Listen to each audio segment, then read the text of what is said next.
So hello दोस्तों, आज हम एक्सप्लेन करने वाले हैं स्क्विड गेम के एपिसोड 3 को। सो अगर अभी तक आपने एपिसोड 1 और 2 नहीं देखा है तो लिंक इन माय बायो, ताकि आपको एपिसोड 3 को समझने में थोड़ी सी आसानी हो। सो एपिसोड 3 की शुरुआत में हमें दिखाया जाता है जो पुलिस ऑफिसर होता है वो उन वैनों का पीछा कर रहा होता है जिसमें सभी प्लेयर गेम खेलने की ओर जा रहे होते हैं, और तभी वो पाता है कि वो सारी वैन एक सुनसान जगह पर रुक जाती हैं एक समुंदर किनारे, और सभी वैनों को समुंदर में एक बोट में चढ़ाया जाता है। तभी पुलिस ऑफिसर उन्हों का चोरी से पीछा करने लगता है और किसी तरीके से बोट में चढ़ जाता है। तभी वो एक रेड जैकेट वाले को मारकर उसकी जैकेट पहन लेता है ताकि कोई उसे पहचान ना सके, और पुलिस ऑफिसर उस मरे हुए व्यक्ति की लाश पानी में से नीचे फेंक देता है। तभी हमें फिर दिखाया जाता है वो सीन जिसमें एक हॉल में सभी बेहोश प्लेयरों के कपड़े बदले जाते हैं और उनके पर्सनल सामानों को ले लिया जाता है। तभी हम उस लड़की को देखते हैं जिसने गीहुन की जेब काटी होती है। वो चोरी से एक चाकू को अपने पास छुपा लेती है। फिर गीहुन दोबारा उस बुजुर्ग व्यक्ति से मिलता है और उससे बात करने लगता है और उससे बोलता है कि मेरे वापस आने की वजह भी आप ही हो, इतनी जल्दी मैं आपको नहीं मरने दूंगा। तभी उन दोनों के पास सैंगवू और अली भी आते हैं और वो तीनों चारों मिलकर एक टीम बना लेते हैं।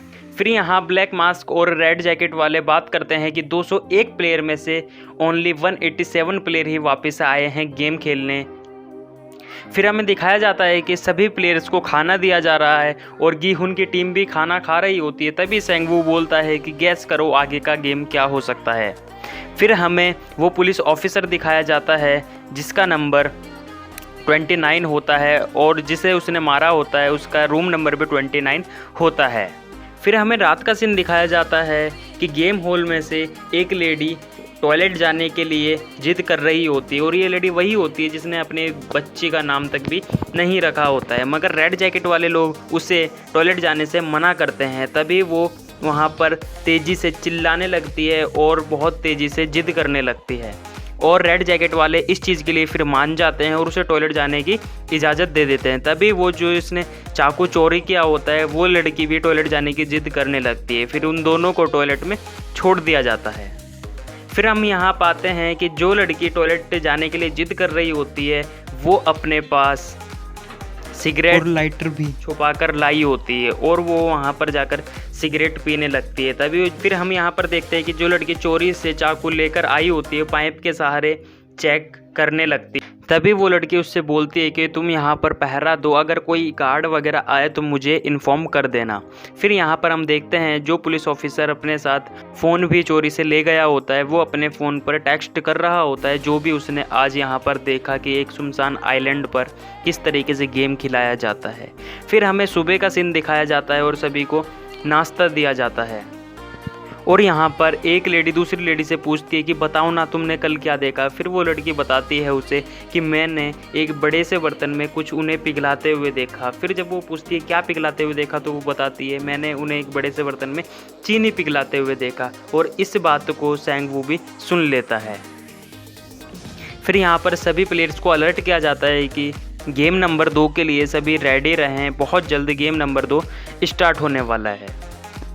फिर सभी को गेम ग्राउंड में बुला लिया जाता है और उन्हें 4 शेप्स दिए जाते हैं जिनमें से उन्हें कोई भी एक शेप छांटना है, और यहाँ पर शेप कुछ इस प्रकार होते हैं जैसे कि सर्कल, ट्रायंगल, स्टार, अम्ब्रेला।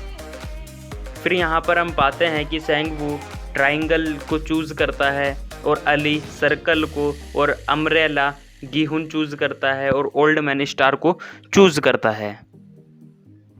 फिर हमें यहाँ पर गेम बताया जाता है कि एक चीनी का सर्कल है और बहुत ही ज़्यादा बारीकी से उसकी आउटलाइन की गई है, और एक सुई की सहायता से हमें वो शेप निकालना है जो भी आपने चूज़ किया होता है। और इस काम को करने के लिए ओनली फॉर 10 मिनट्स दिए जाते हैं।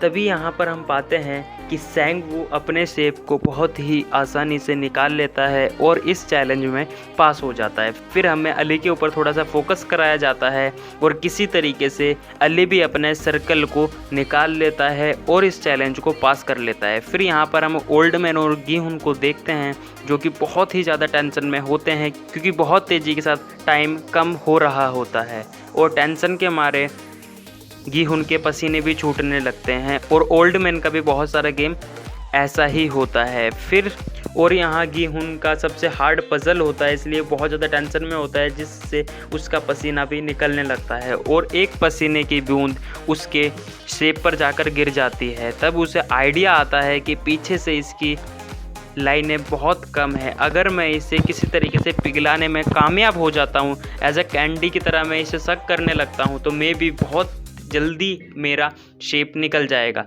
और फिर ऐसा ही गीहुन करने लगता है और जैसे ही वो करने लगता है तो वो पाता है कि बहुत तेज़ी के साथ उसका शेप बाहर आ रहा है। फिर उसे देख देख वहाँ पर बुजुर्ग व्यक्ति भी उसी की तरह उसकी नकल करने लगता है और उसी के साथ साथ बहुत सारे लोग वहाँ पर ऐसा ही करने लगते हैं। फिर हम यहाँ पर देखते हैं कि अचानक से जैसे ही टाइम ख़त्म होता है वैसे ही गीहुन पास हो जाता है और उसके साथ साथ ओल्ड मैन भी पास हो जाता है। फिर ओल्ड मैन उसे बधाई देता है, थैंक्स करता है उसका कि आज मैं तुम्हारी टेक्निक की वजह से ही कामयाब हो पाया हूँ।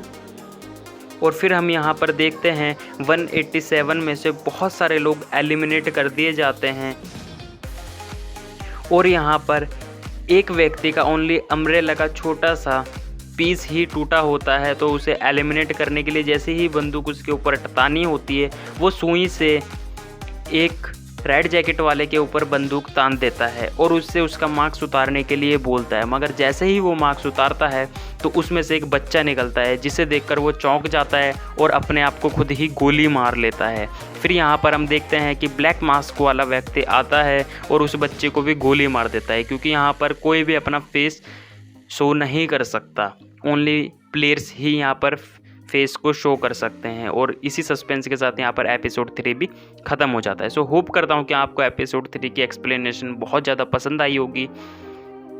So thanks for watching.